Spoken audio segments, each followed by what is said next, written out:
الحمد لله الذي أنزل على عبده الكتاب ولم يجعل له عوجا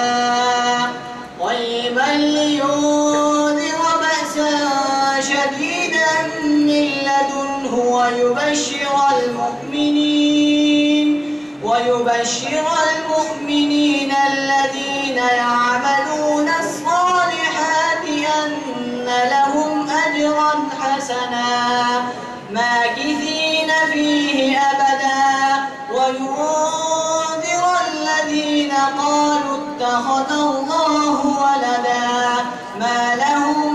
به من علم ولا لآبائهم كبرت كلمة تخرج من أفواههم إن يقولون إلا كذبا فلعلك باخع نفسك على آثارهم إن لم يؤمنوا بهذا الحديث أسفا إنا جعلنا ما على الأرض زينة لها لنبلوهم أيهم أحسن عملا وإنا لجاعلون ما على